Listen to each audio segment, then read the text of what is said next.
Bonjour à tous et à toutes et bienvenue sur le plateau de Bellevue s'exprime, une émission entièrement réalisée par nous, étudiants en communication et médias. Alors nous sommes allés voir à Bellevue comment les habitants s'expriment dans ce quartier dit sensible. Bonjour Guirec, peux-tu nous poser le contexte s'il te plaît? En effet, alors Bellevue a poussé dans les années 60 dans la commune de Saint-Herblain. Principal quartier d'habitat sociaux à Nantes, il est le terrain de grands travaux. C'est aujourd'hui un quartier en pleine mutation et qui a bien évolué. Ce ne sont pas moins de 170 associations qui l'animent tout au long de l'année et qui promeuvent les talents locaux, les initiatives de la jeunesse nantaise. Pourtant, son enclavement a peu à peu marginalisé le quartier. Il est souvent mal connoté et reste méconnu pour le reste de la population nantaise. Cette mauvaise image est renforcée par une couverture médiatique souvent négative. Elle participe à entériner les a priori extérieurs, fusillade de pistolets mitrailleurs dans le quartier, un drive pour le cannabis à Bellevue. Si l'image du quartier dans la presse est trop érodée, c'est aussi au quartier et à ses habitants de montrer qu'ils ne sont pas assujettis à des termes préfabriqués tels que ZEP ou tels que quartier sensible, mais qu'il est bien un quartier nantais à part entière. Bellevue, c'est aussi un lieu de vie, un lieu d'initiative créative, un lieu ouvert. Retour en image sur le quartier avec un micro-trottoir que nous avons réalisé. Bellevue, pour ceux qui ne connaissent pas, c'est un grand quartier de 20 000 habitants, à 7 km à l'ouest du centre-ville nantais. Pour ceux qui connaissent, Bellevue souffre souvent d'une image assez négative. Des motos qui circulent à longueur de journée, le bruit et tout. Il y a trop de trafic. On parle d'insécurité alarmante, de trafic de drogue lucratif, de communautarisme ou encore d'une vision assez dégradante de la femme. Sans volonté de nier cette réalité ou de vous présenter une vision angélique du quartier, on souhaiterait tout de même aujourd'hui vous faire découvrir Bellevue sous un autre angle. Alors pour introduire ce magazine, nous avons décidé de laisser la parole aux habitants. Alors si je te demandais de me parler de ton quartier en quelques mots, qu'est-ce que tu me dirais? C'est comme chez nous, tout le monde se connaît. Je te dirais familial, calme et apaisant. Ouais, c'est bien calme. Ici, on est tous frères et sœurs. J'ai jamais eu un souci avec qui que ce soit. C'est quoi, du coup, tout le monde se connaît, l'ambiance, elle est comment? Elle est cool et tout. Tout le monde se dit bonjour, tout le monde se rigole. Il n'y a pas trop de conflits entre les gens du quartier. Ils sont gentils, ils sont respectueux, il n'y a rien à dire, franchement. Non, non, c'est mes fils. J'ai l'âge d'être leur mère. Ils ne s'ennuient plus. Avant, ils s'ennuyaient, donc ils sortaient dans le quartier, courir, jouer au ballon, tout. Maintenant, il n'y a plus de ballon. Le ballon, c'est devant la télé, ou l'ordinateur, le portable. Quartier jeune, qui est dynamique, qui est en pleine restructuration. Moi, je suis dans le bâtiment, on construit des immeubles de partout ici. Ça a bien changé. À l'époque, c'était chaud. Et puis maintenant, n'importe quelle heure vous passez, c'est calme. Il y a pas mal de quartiers sur Nantes qui n'ont pas toujours bonne réputation. Après, moi, je vous dis, j'ai jamais eu de soucis ici. Il y a des gens qui disent des trucs pas bien sur Bellevue, mais moi, vous voyez, je suis une femme. Je suis entourée d'hommes et je suis encore vivante. Moi, je suis bien, je suis en sécurité. Il y en a qui passent ici, ils ont peur, on dirait que je sais pas quoi, mais non. Il y a des gens qui disent que Bellevue c'est un peu chaud, mais pour l'instant j'ai rien vu et il n'y a pas de bruit. Je me sens bien. Et au-delà de ça, il y a d'autres choses positives aussi dans le quartier, autre que les trafics? Ah bah c'est sûr, parce qu'on a tous les commerces et tout, donc c'est bien. Moi, j'ai pas de voiture, donc... C'est plutôt un quartier qui est moins désagréable que ce qu'on entend dire. Bellevue, c'est bien. Venez voir. Venez me voir ici. Tiens. Voilà. Riche de cette analyse, nous avons également pu constater l'absence des femmes dans les rues de Bellevue. Nous sommes donc partis à la rencontre des habitantes.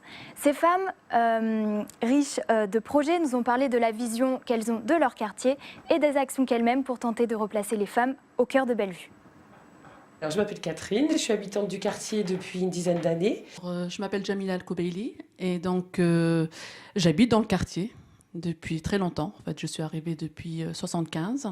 Donc moi, c'est Safia Sidiki. Je suis née dans le quartier, j'ai toujours été dans ce quartier. Les gens souvent pensent que c'est un mauvais quartier, sauf qu'il faut peut-être venir voir un peu ce qui se passe à l'intérieur. Il y a plein de choses qui s'y passent de bien. Je sais qu'il est mal vu de l'extérieur, mais vraiment, ce quartier, pour moi, il y a beaucoup de choses. On ne croit pas comme ça, mais il y a beaucoup de mouvements, il y a beaucoup de choses qui sont mises en place. Et puis les associations autour qui tournent, il y a le Grand B, le Carré des Services, il y a des petits déjeuners qui sont organisés, Il y a un restaurant solidaire, il y a plein de choses à aller voir. Super. Et on rencontre plein de gens, c'est riche. Je suis présidente de la Malle Créative. On l'a créée avec plusieurs mamans sur le quartier. L'objectif, c'était juste de trouver un espace pour les jeunes filles. Les jeunes filles n'avaient vraiment pas de lieu, tout simplement, où se retrouver. Il y avait un centre socioculturel avec un espace loisirs jeunes, mais qui était vraiment accaparé, on va dire, pratiquement à 98% par les garçons. Et donc, les filles avaient du mal à trouver leur place. Et donc, à un moment donné, on s'est décidé avec ces mamans de créer ce petit collectif et de mener des actions autour des jeunes filles. Je suis dans l'association C-West, qui est une association de sport émergent, dont le double dutch. Le double dutch, c'est un sport qui se pratique à 3 personnes. Le but, c'est de faire des figures gymniques. Vraiment, ma mission, c'était de promouvoir et développer le double dutch dans tout le quartier. Il y a quand même un réseau associatif assez important sur Bellevue. Majoritairement, les associations, ce sont des femmes qui sont à la tête de ces associations-là. Grâce du coup à ces associations-là, ces femmes en tout cas prennent place dans l'espace, participent aux activités et on les incite aussi à être aussi acteurs dans leur quartier, ou actrices plutôt, dans le quartier. Et du coup, ce qu'on essaie d'apprendre vraiment à nos jeunes, c'est que quelques valeurs comme le respect, la confiance en soi et vraiment la cohésion de groupe, vraiment tout le temps être ensemble. C'est vraiment offrir une panel d'activités aux jeunes filles, la possibilité aussi de découvrir ce qui se passe en dehors du quartier et forcément un épanouissement. Grâce à nous, beaucoup de jeunes filles ont pu bouger, voir la mer pour certaines d'entre elles, pour certaines prendre le TGV, voire au-delà de ça, aller dans un pays à l'étranger. Là, on essaie de mettre beaucoup de projets en place. On invite beaucoup de filles à venir justement pour éviter de rien faire dehors dans les rues. Les femmes prennent la place qu'on leur donne, voilà. Seulement quand on leur laisse aussi la place et aussi seulement si elles décident aussi de se l'accaparer. Il y a beaucoup de filles, je pense, dans Bellevue qui se mettent un peu en retrait. Alors je dirais pas qu'il manque des espaces en fait. Ce qui manque en fait, c'est comment amener les personnes qui ne connaissent pas ces espaces-là. C'est surtout qu'il faut se donner les moyens de pousser les portes. Et un jour, j'ai poussé la porte et j'ai vu qu'il y avait plein de choses à faire. Il y a plein de gens qui peuvent nous renseigner. Quelquefois, les gens n'attendent que ça, en fait, qu'on vienne les chercher parce qu'ils n'osent pas. Et des fois, il faut aller les prendre par la main. Venez voir. Nous avons pu voir que Bellevue est un quartier qui laisse libre cours à l'expression. Entre des médias associatifs tels que Jet FM et autres associations, nous avons cherché à nous intéresser de plus près aux moyens dont disposent les jeunes pour communiquer. Oui, tout à fait. Et nos équipes en ont fait un reportage en s'intéressant tout d'abord à la radio associative Jet FM, qui est très ancrée dans le quartier depuis plus de 30 ans maintenant. Et puis en deuxième partie, on est parti à la rencontre de plusieurs jeunes qui, eux, ont choisi de communiquer autrement. Ce qu'est Jet FM, c'est à l'origine un atelier pour les jeunes du quartier. L'association a implanté depuis 1986 sur le quartier de Bellevue, dans le centre social de la Bernardière. Puis le projet a évolué et est donc devenu une radio associative au nom de Jet FM depuis 1992. Et le projet s'est étoffé en fait avec diverses activités comme notamment la formation professionnelle. Plus d'une centaine de bénévoles qui participent principalement à la réalisation d'émissions et de chroniques sur l'antenne.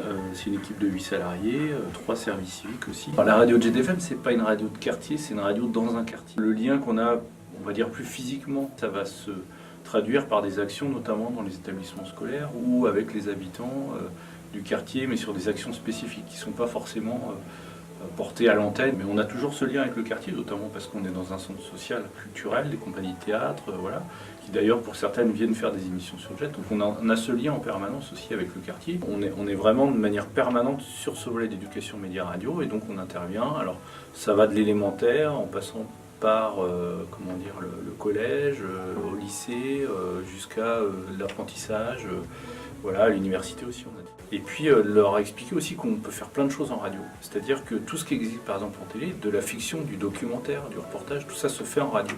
C'est d'ailleurs été créé aussi en radio dans les années 20-30. Il y avait beaucoup d'expressions radiophoniques en ce sens-là. On les amène à travailler autre chose, à découvrir autre chose. Et bien évidemment, ça peut les amener à devenir eux-mêmes peut-être plus citoyens dans leur approche des médias et de l'information.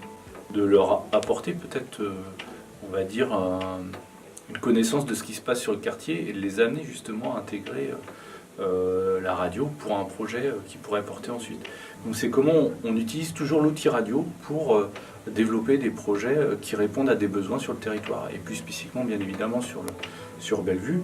Donc nous on va aussi s'inscrire dans cette logique d'évolution du quartier, même si on le fait déjà, on va garder cette dynamique qu'on a déjà depuis toujours. Nous on en parle de façon positive, on montre toujours ce qui se passe, les bonnes initiatives aussi, et il y en a énormément qui se passent sur le quartier. Donc l'idée c'est voilà, peut-être d'amplifier cette démarche-là, et surtout aussi d'être peut-être plus écouté. Alors pas seulement par des auditeurs, mais aussi par les partenaires qui peut-être considèrent les radios associatives voilà, de façon un peu marginale, alors qu'elles ont un rôle important. C'est un vecteur à la fois de communication, d'information et de lien social qui est vraiment voilà, primordial aussi sur ces quartiers-là.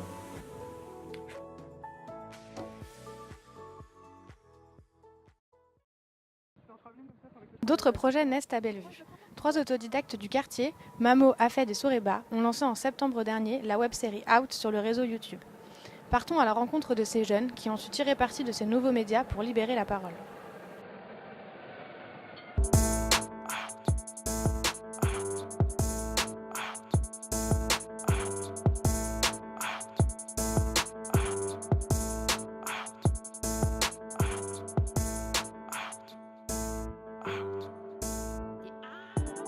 Avec Afed, on faisait des vidéos sur Snap, sur son Snap. Ça plaisait aux gens, ils nous ont dit faites une série, j'y ai réfléchi avec lui. Et pour filmer, on a trouvé Quentin Chevreau, qui nous a filmé tout au long de cette période.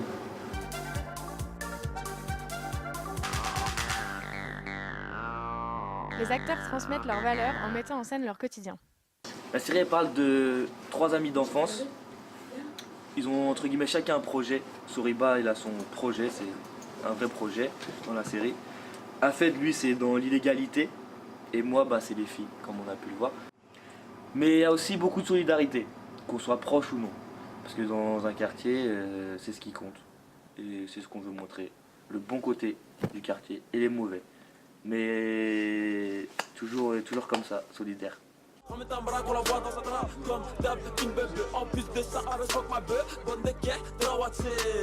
J'ai tout de suite accepté, hein. J'ai dit oui, pourquoi pas. On a écrit le scénario, on a fait les dialogues, on a créé les personnages pour montrer en fait qu'on était débrouillards dans cette web-série et qu'on a tout fait du début à la fin sans l'aide de personne. La première saison totalise près de 500 000 vues. Une réussite pour toute l'équipe qui prépare déjà la suite. On a écrit la saison 2, on va la réaliser dans peu de temps. Une grosse partie de cette série va se passer à Paris. L'expérience s'avère enrichissante. La saison 2, prévue au printemps prochain, promet de belles surprises.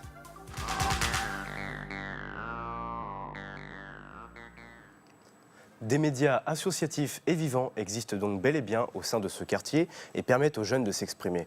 Nous sommes loin des clichés vantés par la presse. Aussi, à présent, nous allons vous présenter une figure jeune et emblématique du quartier. Et oui, nous avons la chance aujourd'hui d'accueillir Soriba Dabo, que vous venez de découvrir à l'instant avec la web-série Out. Mais il n'est pas seulement acteur de série, mais aussi acteur de son quartier, et c'est pourquoi nous avons tant tenu aujourd'hui à l'inviter sur notre plateau. Bonjour Soriba. Est-ce que vous pourriez vous présenter en quelques mots pour que nos téléspectateurs vous connaissent un petit peu mieux? Oui, bonjour. Alors, donc, je m'appelle Soriba Dabo, j'habite le quartier Bellevue depuis que je suis tout petit. J'ai 20 ans actuellement et je suis étudiant en fac d'histoire en 2e année. Voilà. Alors, on sait que vous impliquez beaucoup pour votre quartier. Est-ce que vous pourriez revenir un petit peu sur les actions que vous avez menées pour Bellevue jusqu'à aujourd'hui et notamment nous expliquer pourquoi vous vous impliquez autant? Alors, impliquer beaucoup, je ne sais pas.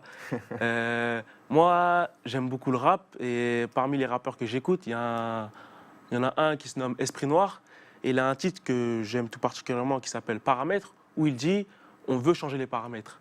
Et cette phrase illustre parfaitement ce que je veux faire. Ouais, je veux changer les paramètres. Vous savez, moi, dans mon quartier, je me suis fait contrôler de nombreuses fois par la police. Et une fois, j'ai rentré à l'université. Un contrôle de police a été effectué et ça s'est mal passé. J'ai subi des violences physiques et verbales. Je ne comprenais pas. Je me posais un tas de questions. J'étais choqué par les actes des policiers et je voulais des réponses. Et ils m'ont dit, si tu veux des réponses, tu vas voir le préfet. Il te les donnera. J'ai donc cogité, j'en ai parlé autour de moi. Un élu que je connais, Jean-François Talliot, j'en ai parlé. Et on voulait donc mettre en place un débat entre jeunes du quartier et policiers pour comprendre les agissements de la police. Il a contacté Mohamed Meshmash, qui est du collectif Assez le Feu, qui a vécu les émeutes de 2005, qui était venu et nous a parlé, nous a un peu expliqué ce qu'il faisait. Et des policiers étaient invités, mais n'ont malheureusement pas répondu à notre appel et ne sont pas venus. Du coup, j'ai contacté le sous-préfet Sébastien Bécoulet, qui m'a donné un rendez-vous dans son bureau. Et il y avait également le commissaire Chassin. On a pu échanger, on a discuté. On s'était mis d'accord pour mettre en place une réunion pour débattre avec des policiers. Qui n'a pas eu lieu Qui n'a pas eu lieu finalement. Oui, voilà. Non, mais Nous, les jeunes du quartier, moi par exemple, je suis vraiment ouvert et je veux montrer que dans le quartier, il y a des difficultés et qu'on veut vraiment changer les choses. Et cette volonté de changer les choses, est-ce que ça fait de vous un porte-parole pour votre génération ou est-ce que vous trouvez que ce terme est un petit peu exagéré ? Vous savez, aujourd'hui, les jeunes, on n'a pas besoin de porte-parole. Moi, je parle en mon nom. Il y a beaucoup de jeunes à Bellevue. Je ne pense pas qu'il y ait besoin d'un porte-parole. Après, j'ai peut-être cette allure de porte-parole par mon investissement, parce que je veux réellement changer les paramètres. Mais à Bellevue, il y a beaucoup d'acteurs qui s'investissent pour changer les choses. Je pense à des éducateurs sportifs, pardon, à des éducateurs sportifs, oui, à des personnes qui s'investissent dans l'audiovisuel ou à des personnes qui s'investissent dans la musique. Alors comment expliquer que Bellevue souffre encore d'une image négative malgré tout ? Est-ce que vous pensez que cette image colle encore à la réalité aujourd'hui ? Vous savez, les gens qui disent que Bellevue est un quartier qui craint, où il y a beaucoup de délinquance ou qui est dangereux, sont en général des personnes qui ne sont pas de Bellevue et qui n'entrent pas dans le quartier. Certes, il y a beaucoup de jeunes, il y a beaucoup de personnes, mais en général, les jeunes, on aime bien se réunir dehors, on aime bien discuter de tout cela, mais on est respectueux envers les gens qui nous entourent, les gens qui sont nos voisins, et on est respectueux envers eux parce qu'ils nous respectent. Il n'y a pas comment dire, on ne va pas être méchant, il n'y a pas d'animosité envers ces gens-là. Les gens qui disent que Bellevue est un quartier négatif, je ne pense qu'ils ne le connaissent pas vraiment. C'est donc en quelque sorte une image faussée de la réalité. Et donc pour finir, nous avons entendu parler d'une boisson au calcium assez spéciale. Assez spéciale, oui, comme vous dites, et on aimerait en savoir un petit peu plus. Oui, alors c'est le lait magique. Le lait magique, c'est une boisson que j'ai concoctée, qui est assez spéciale par son aspect qui n'est pas aussi fluide que le lait et qui n'est pas aussi épais qu'un yaourt à boire, qui est aussi concocté de fruits exotiques, je pense, qui est une boisson qu'on va essayer de commercialiser avec mon équipe et qui peut faire sa place dans le marché de la boisson. Les Magiques, ce n'est pas seulement une boisson, il y a les Magiques Productions, dans laquelle il y a la série Out. Là, on est sur la saison 2, on est sur un tournage là cet après-midi sur la saison 2. Une saison 2 qui va demander un certain nombre de budgets. On a été approché par un élu de Saint-Herblain que je connais, Jean-François Talliot, qui nous a dit qu'il y aurait une aide financière. Actuellement, on n'en est pas là, il n'y a rien de concret. Nous, on veut vraiment représenter la ville de Nantes. Et la ville de Nantes, je pense, peut nous aider financièrement et nous apporter un aide pour qu'on puisse être rigoureux sur la prochaine saison et toucher un peu plus de monde et montrer les choses qu'on veut montrer. C'est-à-dire critiquer certaines choses, montrer les vrais visages dans les quartiers, et tout en jouant sur l'humour et faire plaisir à nos fans, les gens qui nous suivent. Les Magiques Productions, c'est également un label de musique. On a des artistes nantais. Je pense à MRZ, où on est également sur un tournage pour son clip cet après-midi. Donc cet après-midi, on est sur un tournage de Out, mais également sur un tournage d'un clip. Il y a Smokey, rappeur nantais. Ratpi aussi, qui nous a rejoint il y a peu de temps, qui est un rappeur de Reusé donc, mais qui est sur Nantes également.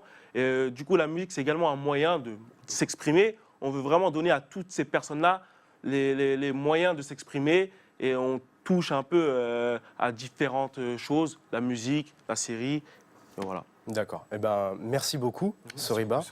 Nous vous souhaitons bien du courage pour votre entreprise. Et c'est ainsi que l'émission de Bellevue touche à sa fin. Nous espérons que vous en avez appris un petit peu plus sur ce riche lieu qu'est Bellevue. Et merci à vous d'avoir regardé cette émission et peut-être à bientôt dans le quartier.